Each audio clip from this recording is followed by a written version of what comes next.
kali ini kita ditemani oleh Dr. Aditya M. Diomed, Kepala UDD PMI Pembina Provinsi Lampung. Selamat malam, Dokter. Selamat malam, Pak Ujang. Selamat datang di acara ngopi ini, kita ngobrol bareng penuh inspirasi. Dan kita akan ulas tentang plasma convalescent ini, Dok. Ya. Karena akhir-akhir ini plasma convalescent ini merupakan barang yang amat sangat dibutuhkan. Iya. Nah, jadi untuk awal mungkin supaya masyarakat juga tahu apa sih plasma convalescent itu. Nah, kemudian konvalesen itu artinya sesuatu yang dari awalnya tidak ada terus bertumbuh.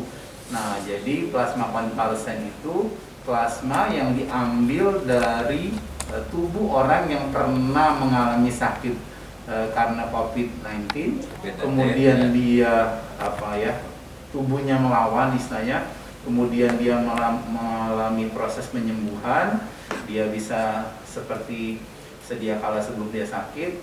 Nah, kita bisa mengambil plasma orang tersebut untuk diberikan kepada pasien yang sedang berjuang melawan penyakit COVID-19 ini. Secara sederhana disebutkan dalam beberapa literatur, plasma konvalesen itu merupakan suatu proses imunisasi pasif, jadi memberikan proses perbaikan dalam sistem imunitas kepada orang yang sedang sakit dari sistem imun orang yang sudah sembuh. Gitu, kira-kira gitu. Jadi istilahnya pembentukan dari jati diri dengan sendirinya. Iya. Ya. Jadi kekuatan yang tumbuh dari badan sendiri. Nah, sekarang ini, Dok. Saya dengar PK tadinya nggak tahu, rupanya PK ini singkatan dari plasma convalescent. Jadi istilah PK kita pakai, Dok, ya. Iya. Kita pakai, Dok. Nah, terus saya pernah dengar plasma convalescent ini adalah merupakan bahan terapi. Ya. Nah, apa yang dimaksud terapi ini, Dok? Apa untuk COVID-19 atau kita singkat C19? Jadi kalau COVID, orang takut nanti, Dok, wah kena COVID ini karena sudah booming ini COVID. Jadi kita pakai istilah C19 saja. Nah, apa yang disebut terapi itu untuk membantu orang yang kena C19? Iya.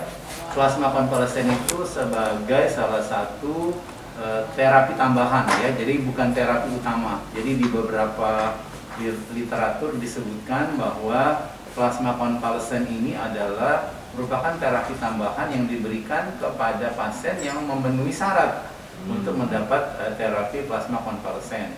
Terus terang saja kalau yang seperti pengobatan yang lainnya, plasma konvalesen itu ada indikasi, ada kontraindikasinya.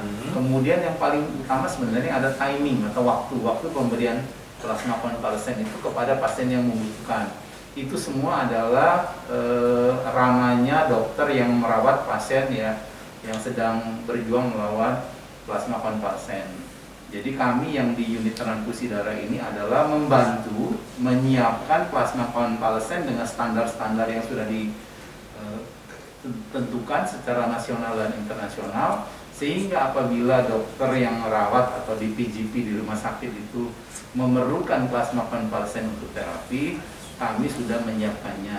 Oh ya, nah, jadi gitu, Dok, ya. Nah, terus ini, Dok, tadi terbetik kata-kata syarat. Jadi saya juga pengen tahu nih apa yang dimaksud syarat, atau pasien itu juga untuk menerima PK ini ada beberapa syarat yang ada di pasien itu, apa ciri-ciri, apa bagaimana? Karena apa? Syarat si pasien menerima yang harus diberikan PK ini pasiennya seperti apa gitu maksud saya, Dok? Kalau itu terus terang saja bukan ranahnya kami ya, Pak, itu kan dokter yang merawat. Tapi kami pernah ikut beberapa penjelasan dari dokter-dokter yang berkecimpung di bidang itu, bahwa yang tadi saya bilang timing itu sangat penting. Kemudian status pasien, kalau pasiennya ringan atau OTG, itu ya tidak perlulah dapat plasma konvalesen ya. Nah, yang sering dulu awal-awalnya plasma konvalesen itu diberikan kepada pasien yang kritis. Kalau di buku disebutnya severe. Kemudian seiring berjalannya waktu, karena ini plasmanya itu merupakan ongoing research, maka diberikan pada pasien yang sedang menuju buruk Nah, jadi Iya, sedang iya, menuju iya. buruk itu saatnya Iya. pemberian plasma konvalesen. Iya. Jadi sekali lagi itu ranahnya teman-teman kami yang ada di rumah sakit yang melayani pasien COVID-19. Kami yang di UDD akan membantu menyiapkan plasma konvalesen itu dengan sesuai standar. Mudah-mudahan juga timingnya itu juga pas Pak Ujang. Oh, Jadi gitu kita ya. sama-sama. Makanya kalau di UDD itu sebaiknya memang punya stok ya, punya stok plasma konvalesen itu sebanyak-banyaknya, golongan darah apa aja gitu, misalnya ada yang minta ini, kita sudah siap, jam berapa aja kita sudah siap. Makanya kami sangat berharap kepada para penyintas yang mengikuti acara ini, yang sudah sehat ya, sudah sehat itu sudah sembuh dari COVID-19-nya, kemudian memenuhi syarat-syarat yang lain, bisa sukarela mendonorkan plasma konvalsennya. Kemudian kami akan simpan, nanti waktu-waktu ada pasien yang memerlukan, kita bisa memberikan pada pasien yang memerlukan tersebut. Oh, jadi ya. Jadi kan gini dok, memang tadi dokter juga terbetik kata-kata OTG. Pada saat awal memang kelihatan masyarakat ini yang walaupun dia kena terpapar COVID-19 tapi badannya sehat, gagah sehingga dia keluyuran dan bahkan mungkin dia inilah intinya penular buat yang ini. Nah tadi ada persyaratan orang yang menuju buruk, berarti orang yang dirawat di rumah sakit, Iya. yang sudah tentunya mungkin ada penyakit bawaan dok ya, penyakit bawaan sehingga bisa juga menyertakan atau mengganggu tubuh si pasien. Ya. Nah terus dan sekarang ini kan banyak nih dok, orang yang nggak mau dirawat di rumah sakit juga. Iya. Jadi istilahnya isoman, isolasi mandiri di Iya. rumah. Nah terus tetapi kalau memang orang yang ngerti mungkin dia tetap konsultasi walaupun by phone dengan dokter sehingga dia bisa nanti mengambil langkah-langkah. Nah, terus berarti yang isoman apakah juga nanti akan mengarah ke sana? Harus perlu PK atau bagaimana? Karena tidak menutup kemungkinan ada beberapa rumah sakit yang ruangannya penuh sehingga dia dirawat di rumah dengan dokter yang datang ke rumah. Nah, jadi yang menentukan itu mungkin dokternya, dia harus pakai PK atau tidak gitu ya dok ya. Nah, jadi ini gimana dok untuk orang yang isoman ini? Saya garis bawahi sebenarnya pemberian terapi sifatnya donor darah ataupun plasma konvalesen ini harus wajib di rumah sakit Pak. Di rumah sakit? Nggak bisa di rumah. Ya. Karena kita akan memberikan sesuatu yang seperti pisau bermata dua ya. Ya. Jadi kalau misalnya si plasma konvalesen itu bisa membuat efek samping ya, kalau kita bilang reaksi transfusi kepada pasien, itu kalau di rumah akan sangat tidak bisa apa ya, Tidak ngawasi ya? Ngawasi, tidak bisa ngawasi, diatasi iya. gitu. Jadi mohon maaf kami tidak melayani permintaan yang misalnya ada beberapa yang sudah telepon saya sebenarnya kan karena mungkin promosi plasma konvalesen ini sudah luar biasa gitu ya. Dianggapnya nanti bisa request lah. Bahkan akhirnya kewalahan dok ya untuk menyiapkan plasma ini ya kita. Nah, kita sudah jelaskan bahwa plasma konvalesen itu harus wajib ada permintaan dari rumah sakit yang ditandatangani oleh dokter yang merawat, banyaknya berapa kantong, kemudian kapan diberikan, golongan darah apa gitu kan. Jadi itu semua bisa dilakukan di rumah sakit. Mohon maaf standarnya masih begitu. Kemudian kalau memang nantinya ada yang berubah, tapi rasanya nggak mungkin ya Pak Ujang ya, karena memang kan sekali lagi pemberian transfusi darah itu baik yang donor darah yang biasa maupun plasma konvalesen itu penuh risiko Pak. Jadi kalau kita berikan di rumah itu sangat-sangat berbahaya sebenarnya. Jadi tadi kenapa saya lari ke sana?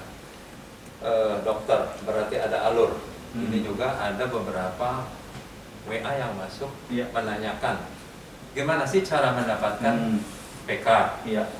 Nah terus bagaimana seandainya memang ini sudah perlu benar di Lampung, apakah kita bisa minta bantuan ke daerah lain gitu, atau ada daerah lain yang minta bantuan ke Lampung kalau memang kita punya. Nah, gimana nih alurnya dok? Apakah bisa cukup seperti darah biasa atau ini spesifik? seperti permintaan darah biasa, jadi harus ada formulir permintaan dari rumah sakit tadi, minta plasma konvalesen, jumlahnya berapa, kemudian ada tanda tangan dokternya. Ini penting ini karena dia akan bertanggung jawab kan, plasma konvalesen itu diberikan kepada pasien siapa. Kemudian yang kedua ada sampel darah pasien Pak, sampel darah pasien yang diberikan juga kepada kami. Nah nanti setelah itu akan kami carikan donor darah tadi tentunya. Nanti kalau memang keluarga juga mau bantu ya kami dengan senang hati menerimanya. Kemudian nanti dia donor, kita ambil, kita akan melakukan beberapa pemeriksaan. Nah yang juga tidak kalah pentingnya itu ada namanya pemeriksaan cross matching. Jadi mencobakan darah pasien yang diberikan ke kami dengan darahnya yang dari donor plasma konvalesen. Nanti kita coba secara laboratorium, kemudian tidak ada reaksi, oke, makanya kita baru bisa berikan. Nah ini gini Dok, ini kan di sini masyarakat ini kadang-kadang panik, panik ya. Begitu dokter bilang ini segera perlu ini, padahal surat permintaan belum ada. Nah tadi dokter katakan ya harus ada cross match segala macam pemeriksaan dan lainnya. Nah kira-kira perlu berapa lama waktu sehingga masyarakat tahu, tahu sehingga dia bisa mengendalikan emosi dia tidak pada saat panik. Oh saya harus nunggu nih, karena ini yang donor plasma baru sekarang diambil, sementara harus di cross match dulu. Ini perlu kira-kira berapa waktunya, berapa lama? Gitu. Kalau semuanya apa ya on the right and the right time and the right place gitu ya, semuanya oke, tidak ada masalah. Di waktu di mesin diperiksa oke juga, tahapan-tahapannya itu dari donor sampai selesai plasma konvalesen itu di cross matchingkan dengan darah pasien, itu perlu waktu 2-3 jam. 2-3 jam. Nah inilah kadang-kadang kan keluarga pasien ini kan bingung Dok. 2-3 jam karena pikiran dia sudah di dalam, waduh ini sedang kritis ini, nunggu 2-3 jam sampai apa tidak. Nah gitu. Jadi memang kan syukur-syukur kalau kita punya stok banyak. Ya itu yang penting. Berarti kita menginginkan masyarakat yang sudah penyintas COVID ya, COVID-19 penyintas itu dapat mendonorkan darah secara sukarela gitu Dok ya. Nah terus apa persyaratannya Dok? Persyaratan supaya, katakan saya kalau sudah kena, saya ingin donor plasma. Kan saya harus memenuhi syarat. Betul. Kira-kira apa saja itu untuk si pendonor sehingga dia bisa donor plasma? Makasih sekali ya, pada acara ngopi ini saya dikasih kesempatan untuk menjelaskan. Ini sangat penting dan memang biar masyarakat juga tergerak ya untuk sampai sekarang plasma konvalesen itu didapat dari yang saya bilang tadi, dari mantan pasien yang sudah sembuh, kemudian dia memenuhi syarat. Yang pertama syaratnya dia sudah sembuh paling cepat 2 minggu atau 14 hari. Dengan dinyatakan dari misalnya PCR-nya negatif sudah. Berarti dengan legalitas. Kemudian misalnya swab antigennya juga setelah 2 minggu dia sudah negatif juga ya. Kemudian paling lama 6 bulan Pak. Jadi 2 minggu 6 bulan. Kemudian yang kedua berat badannya minimal 55 kg. Karena kita akan ngambil plasma dalam jumlah yang lumayan banyak ya. Kalau kurang dari situ ya mohon maaf tidak bisa donor. Yang ketiga sebaiknya laki-laki. Kalau memang donornya perempuan itu diusahakan perempuan yang belum pernah melahirkan, belum pernah hamil dan melahirkan. Kemudian syarat-syarat yang lain itu misalnya titernya mencukupi, tidak ada penyakit menular lewat darah, kemudian misalnya juga ada syarat-syarat lain, misalnya dia tidak ada gejala-gejala yang lain lah, batuk, pilek, demam ya gitu. Jadi kemudian nanti memang bersedia mendonorkan darah, karena mendonorkan plasma konvalesen ini memang perlu waktu juga Pak Ujang. Berbeda ya dengan donor biasa ya. Jadi mungkin saya minta maaf. Jadi misalnya Bapak Ibu mau donor darah hari ini, kita periksa dulu. Nanti kalau oke, nanti janjian lagi Pak.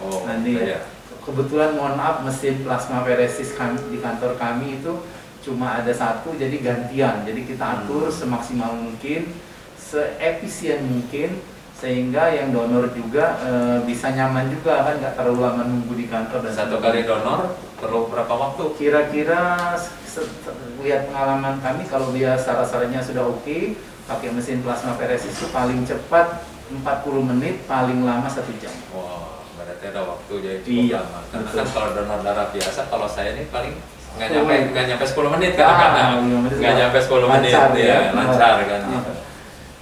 Nah jadi itulah mungkin ya rekan-rekan sekalian tentang PK, persyaratan PK. Jadi tidak semudah yang kita bayangkan. Ya. Nah terus tadi disebut kiter. Kiter ini kan ini asing juga buat kami. Iya. Apa yang disebut kiter ini, Dok? Tadi tidak semua masyarakat tahu. Iya. Kiternya harus tinggi. Apa sih kiter? Nah terus untuk mengetahui kiter itu Diperiksa. seperti apa? Diperiksanya di mana? Gitu. Iya. Jadi titer antibody itu adalah marker atau tanda laboratorium yang kita periksa memenuhi syarat atau tidak untuk jadi donor. Memang angkanya itu beda-beda, Pak, tergantung mesin pemeriksa titer itu ya. Kalau di kantor kami itu karena memang dari manualnya, manual untuk menggunakan alat itu paling rendah itu 88. Ada angkanya, Pak. Jadi Ya. mesin itu yang hitung. Kalau Bapak Ibu mungkin yang bisa periksa di Prodia itu ada angkanya 132 misalnya. Ada lab yang lain juga ada angka-angkanya. Silakan saja, tapi memang kami sudah tahu juga sih beberapa lab yang ada. Jadi kalau memang calon donor mau membantu kami, misalnya sudah sukarela ke lab swasta periksa, ternyata memenuhi syarat, datang ke PMI, wah itu tinggal ambil plasmanya aja, ya, Dok, ya. ya. Ambil Tinggal plasma. kita periksa penyakit menularnya Ya. saja, mungkin dia waktunya mungkin nggak terlalu selama. lama. Tapi kalaupun memang ngerasa syaratnya sudah memenuhi, belum periksa titer, ya silahkan juga datang ke PMI, akan kami layani. Tetap bisa, Dok, ya. Siap, Tetap bisa, ya. bisa. Nah ini Dok, di Provinsi Lampung ini kan ada 15 kabupaten kota dan tidak semua kabupaten kota memiliki PMI-nya memiliki UDD. Iya. Dan belum bisa juga untuk bikin plasma. Nah, tentunya kalau menurut dokter nih, kalau kita akan kembangkan persyaratan apa aja UDD ini supaya bisa bikin plasma, atau suatu persyaratan dari UDD sehingga dia bisa memproduk plasma convalescent. Iya. Ya sampai hari ini UDD yang bisa melayani permintaan plasma convalescent itu baru kami ya Pak ya, Iya. yang ada di Bandar Lampung, UDD provinsi. Beberapa UDD juga sudah menanyakan ini, memang lebih ya 0812 793 4120. Saya ulangi, 0812 793 4120 itu ada telepon dan WhatsApp itu juga. jadi Silakan. pada masyarakat yang ingin bertanya langsung boleh tadi ke Dr. Adit langsung, ya nanti nomor teleponnya nanti akan kita cantumkan di deskripsi. Nah jadi mungkin itu ngopi kita, Dok. Ya, keren. Kalau terlalu lama juga nanti kembung. Sip. Jadi nanti kembung, ya alhamdulillah. Terima kasih banyak ini atas kesediaan waktunya, dokter. Sedikit, walaupun sedikit ini tentang PK mungkin amat sangat bermanfaat buat Mudah-mudahan. warga kita di Provinsi Lampung ataupun di seluruh Indonesia. Ya, Di seluruh Indonesia. Tak lupa juga saya ucapkan terima kasih untuk rekan-rekan yang sudah bersedia untuk like dan subscribe-nya, karena itulah yang paling pokok sehingga ngopi kita bisa berlangsung dengan topik-topik yang tentunya nanti akan bergantian dengan topiknya, atau mungkin nanti narasumbernya juga berbeda. Nah jadi salam kemanusiaan saya akhiri. Wassalamualaikum warahmatullahi wabarakatuh.